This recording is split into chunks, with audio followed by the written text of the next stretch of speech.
There's three things in SEO that kills most people's growth. Here they are. Hey there, welcome back to the channel. Number one is SEO is different. What I mean with that is that SEO, a lot of people think that SEO is very different than any other marketing channel. And at the end of the day, that's not true. And I think just boils down to the same kind of core fundamentals that any other marketing channel has, which is the persona. So who are you talking to? Are you answering their questions? Are you aligning with search intent? So are you showing people what they're looking for?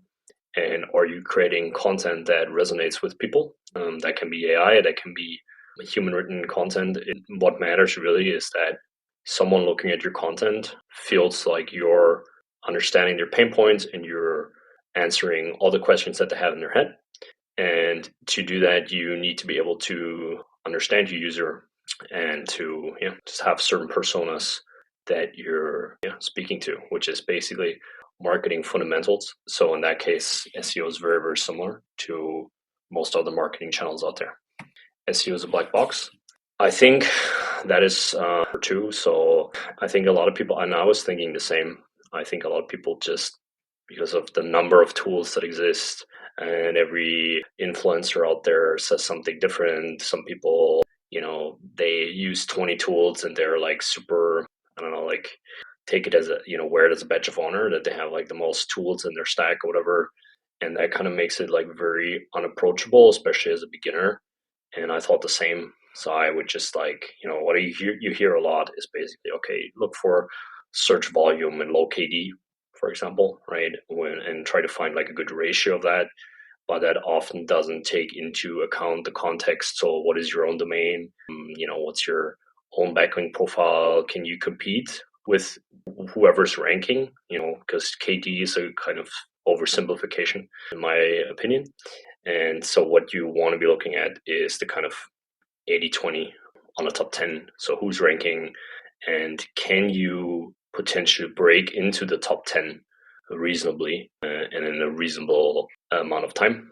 Because that's where all the clicks go, is in the top 10. A lot of people are always asking about how can I increase my CTR, and they look at a condensed view of the CTR in the first place. So they just look at an average CTR across all the keywords that they rank for, which you should be looking at individual keywords and try to optimize for those. And also you should just try to break into the top 10. That's what matters, because anyone else doesn't get any clicks.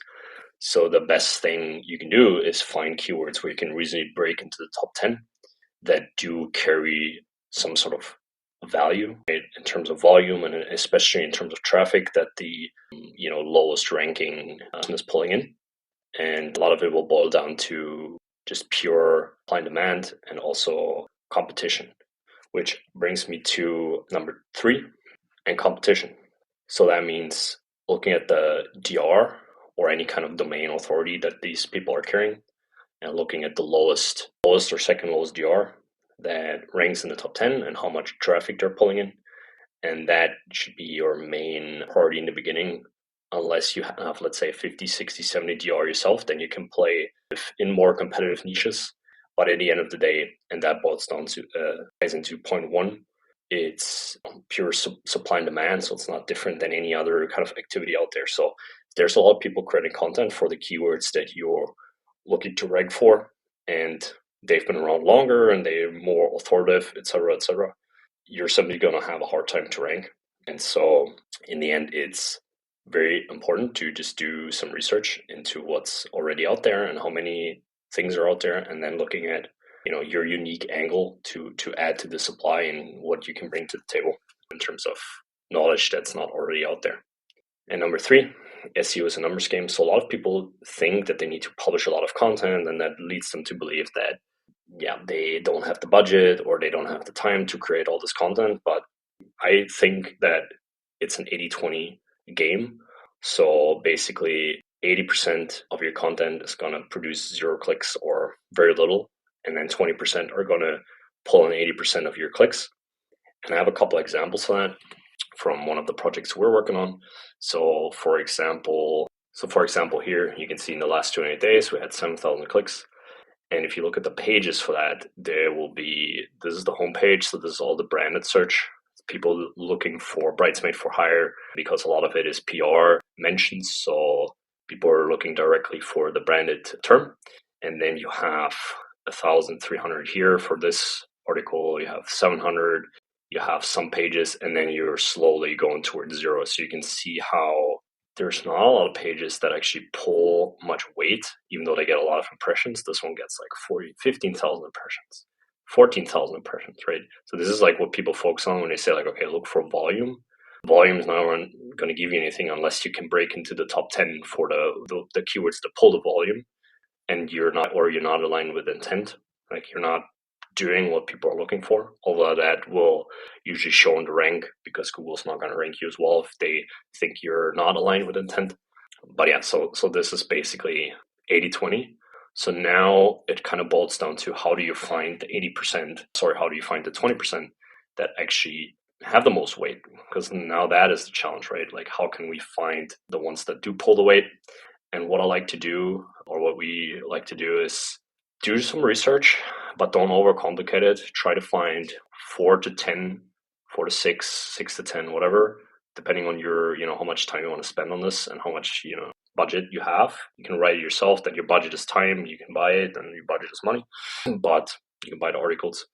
But try to publish those as fast as possible, making sure that you are doing the proper research, you're doing a good structuring. Maybe you work off of a brief like we have with SwiftBrief. We have a tool for it that creates briefs, and then you give it to a good writer. But it's very important to have good structure. It's very important to answer all the questions that people have. You look at related questions and to just create content that is valuable and aligns with the user that you have. So it's best if you keep very close to the user that you understand, because then you can answer the questions in the best way. And try to spend not no time, but not like, don't over optimize. Get that published and then come back 2 to 4 weeks later and see where you're getting traction, and then try to optimize these 1 or 2 articles. It's not going to be more, if any. Maybe you'll need another batch of 10, or you need to just readjust. But just try to approach in iterations. And that's one thing that also I think is another misconception, which I haven't tackled here, but it's not about publishing and forgetting about the content. It's very important to do content refreshes. So again, a little bit back to these examples. This one was ranking, if we're looking at, let's say, the last 7 days. So this article was ranking on average on 5. Most important keywords I would say are this one and maid of honor sister's speech. So let's see, because they pull in the most traffic. It looks like it's even, no, sorry. Then I'll just look at the page. Yeah, sorry, I forgot to filter by the page. So maid of honor speech for sister maid of honor speech, right? So these for sister, those are the most important ones. Again, also 80-20 here. There's 450 keywords that this ranks for, but it will only be relevant like to look at the top, look at the 20% basically. And so what we did a content refresh, and a lot of people think they need to publish the content and then forget about it. But what's very important is actually to look at how you're performing, how you're stacking up to the competition, and how you can just deliver more value in structure, or adding, another section to the website where you're covering a question you didn't cover before. So that's a very big part. And you're going to end up with a couple pages that pull in a lot of traffic until you're ready to scale, just like down the line, but in the beginning, and to try to make these as bulletproof as possible, as valuable as possible. And then you can move on to the next batch of 10, and then you do the same. You ship something somewhat quickly, walking the line between shit content and taking forever. So you need to find your balance between those two. And then you come back and you look at the results. But a lot of research goes into the first part, where it's like, what are the keywords? Which ones are somewhat low competition based off of what's on the SERP, so what's on the top 10, and then which actually will have some both like strategic value for me as a brand because they align closely with what I'm doing, or which ones have some traffic that the lowest GR on the top 10 is pulling in, and then rinse and repeat. So it does take some time, especially if your domain is new. So why these content refreshes are working really well is because the domain is already on 50 DR. It's been around for 10 years, I don't know, but that helps to just have more impact faster like these content refreshes, they kick in after a day, for example, because Google also gives more budget to those pages. But I think if you stick to those three and you forget about these myths, it will greatly help you to just try it out, see if it works for you, and don't give up too early. Take some time. It doesn't need to take 6 months. Then it might be too long, but you should be seeing some sort of traction if you are producing good content and if you are targeting keywords that do have searches to them. I think, yeah, that's what it's all about. And if this stuff sounds interesting to you, I'll be posting more videos about SEO on this channel.